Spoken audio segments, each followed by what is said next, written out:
It's the Poetic Truth Show. Surprised 150 a ticket. Yeah. I'm sure she'll come out. So, as you know, we have Mr. Sion himself in the building, and we're going to be getting to know him a little bit better. So, Sion Cocktail Bar and Dining, it's based on 3 Shire Oaks Road in Bearwood, and you've been open about 3 years, is it? Yeah, 3 years this April, so we've got our 3rd anniversary on April 26th. Are you doing anything to celebrate? Yeah, we've got a party. commemorate? Yeah, so we do a party every anniversary. So yeah, so April Okay. 26th, which should be a Saturday. That's when the 3rd anniversary party. So, the bar serves cocktails and British Caribbean fusion kind of food. That's correct, yeah. So I've been there, as I was saying earlier, we went for my boyfriend's mom's birthday, and you actually did like a little cocktail making Okay, yes. session yes, with yes. her behind the bar, so we got to see your shaker skills, and it was really good actually, and the food was really nice. I wasn't expecting it to be so, I don't know what the word is. A lot of the time when you go out to Caribbean restaurants, there's like it's never really fine dining. Yeah. There's a lot of Caribbean places that are just kind of not on that level of fine dining that a lot of people want to experience when they go out to eat. And the one thing that I did really like about Sion was that the atmosphere, the way it's decorated, everything together just combines to make it a really good experience. And very welcoming atmosphere. The staff are really great. Oh, thank you. When I was reading through some of the reviews that you've got online, which is generally 4.6 stars, which is a good rating, most people mention the food, the cocktails, and also the staff and how great the staff are. And people seem to be really taken with that. So what I really want to know from you is, how did you do it? How did you become Mr. Sion? Well, let me just make a point quickly. In regards to the food's cooked by Alien, like I do with my partner. So it's Sion Cocktail Bar and Alien's Dining. So the food part, food side of things is Alien. So he's So a chef. Alien's in charge of the food. Yes, so all that lovely food you're having, I wish I You're could say taking the credit, and it's not you. I wish I They're could calling say you Mr. Sion, I and you're wish just I could take the credit for it, but the food side of things is Alien. He's a wizard that cooks all of that fantastic food. He definitely Let me is. just put that out there. So he's my business partner in regards to the food side of things. Let's put that out there. Why did I open Sion Cocktail Bar? I used to do events, and Yeah. I've done events for about 8-9 years. And with most events, you've got a bar spend, you've got a hit in regards to holding that event that you do. Yeah. Event. So I used to see what the bar spend was, so they'll show you. So some events would be 9 grand, some would be 10 grand. I was sat there thinking, wow, this brother's making a whole put money off me now. I bring all these people into this guy's venue. Yeah. I made a little, maybe £500 off my tickets. This brother's taken on 9 bags. The lion's share. I said, well, let me just try and see what I can do. So I saved up for about 4 or 5 years, and then I tried to get one in London. But in London, you've got different licenses. You've got an A3 license, which is a restaurant license, and an Yeah. A4, which is a club bar license. And I couldn't find one that had an A4 license. Now, at that point, I didn't know that you could do a variation, which is basically planning permission to change any venue or any Okay. space into what you want, as long as Yeah. the council and the neighbours Agreed, agree to yeah. it. So, because I used to do events in Birmingham, I decided to search in Birmingham, and then that's when I found a place in Bearwood which had an A4 license. So I just took the risk.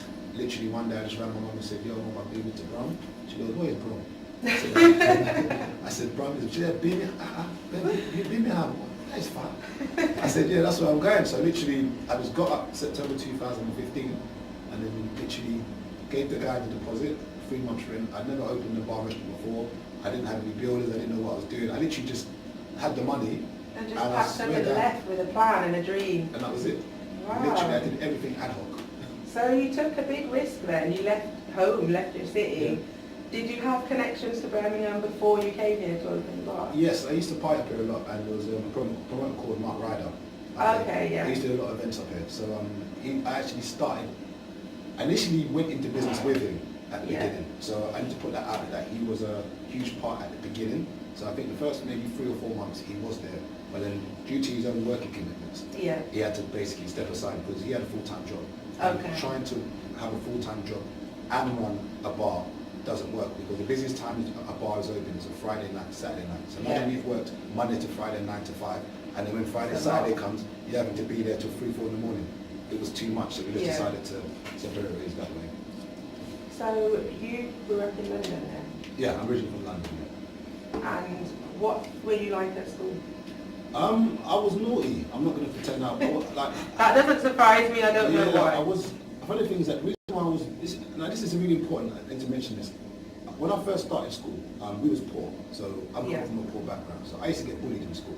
So for the first 2 months I was in school, I got bullied because of my plimsolls. Like we was poor. I was a poor kid in school. Yeah. So what happened is that I had a fight with the bully, and then I beat the bully up.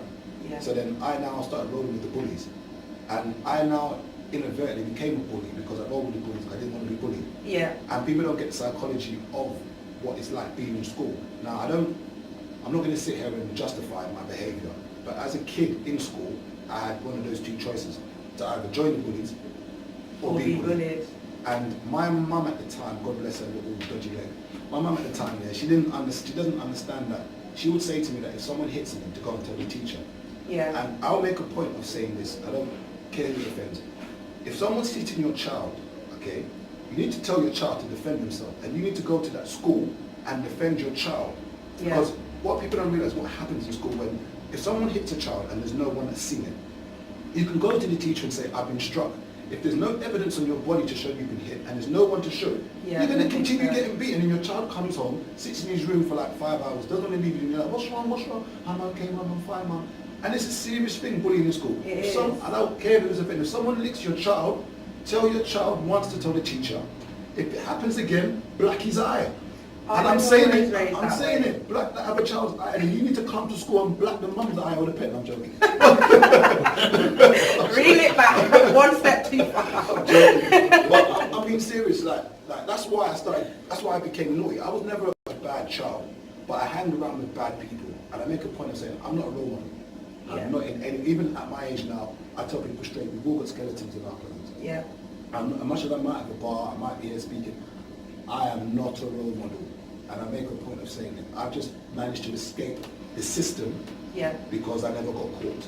And I make a point of saying that I'm not a role model. But I was never a bad kid, but I hang around with bad people. So therefore, and a lot of the kids who are out now doing what they're doing, they're not bad kids, they're not. But they're in a circle and a setting moving with bad kids. So therefore, they have to behave bad. Because I was in the gang, I rode around with, 10, 15 of us? And the reality is, only 2 of them were really came in that group. A lot of us were just ables. We weren't about it. And you know when it's time to rob somebody when you're a child, because let's say there was always 1 or 2 who would go by themselves, but the rest need the whole group. And that shows you that they're not really on it. I was really on it. I tell them I'm not no bad man. I rolled with them when I was younger. Like I boxed, like I had arthritis. I did it. But I understand that it's kind of, you have to take on that persona in order to protect yourself from people who might be trying to hurt you, which kind of plays, even though this is completely off topic, but it kind of plays into the discussion that we always have surrounding knife crime and why young people are carrying knives. Like a lot, well not a lot, some of these children aren't bad children. They don't want to go out and hurt people or stab people, but they're in a situation where the pressure of the community that they're living in, you kind of have to do something or you'll end up being the victim. So people kind of get stuck in that catch-22.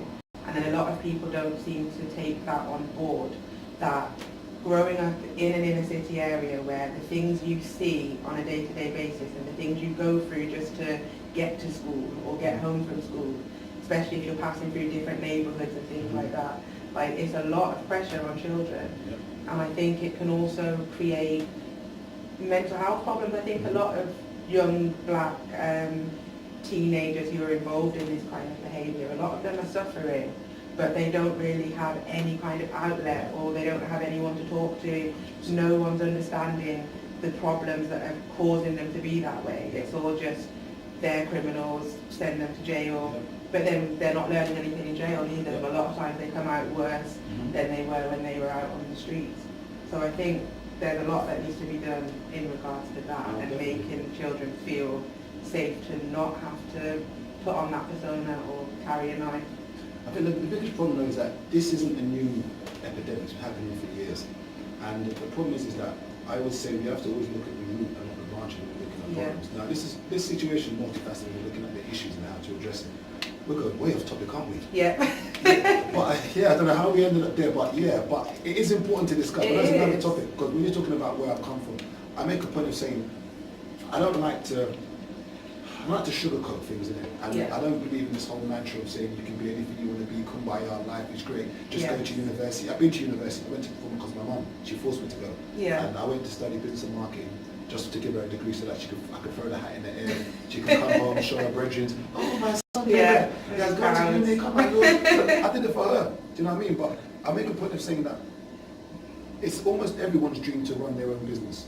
Yeah. Most people, and I say first of all, it's not for everyone. It's hard. It's not easy. And I'm not going to come here and say, yeah, you can enjoy the life. It is stress. Yeah. Let me not pretend. And you do long hours. Yesterday, I started work at 1 p.m. I didn't get home until 4 p.m., 4 a.m. Really? That's 16 hours. And you're constantly working. Yeah. So even when I'm at home, I'm emailing. Still Even when I might working. be on a little fake date, I'm emailing. She's like, I am the fan. I'm like, listen, I'm a busy man. It's not easy. And I tell people straight that if I could get a job today, because everything for me is peace of mind. And I always tell people that no matter how much money you make, if you don't have peace of mind, you never enjoy it. Yeah. If someone was going to give me a job today and pay me $4,000 after tax, I will sell the shop and I'll go and sit in the office and say, yes sir, no sir, hi sir. Because my peace of mind, everyone needs to know what they can cope with. Yeah. But people don't know their limits. So sometimes people throw me business opportunities and I say, you know what? I ain't got the mental space for that right now. Yeah. And I'm happy to say that. Whether it makes me I can't use the PUSSY word, can I? So yeah, whether it makes me a something else, yeah, I don't mind. And that's even going back to even being a kid. Somebody will do something to you, and then you think whether to retaliate or not. Live every Sunday on Big City Radio 89.1 FM.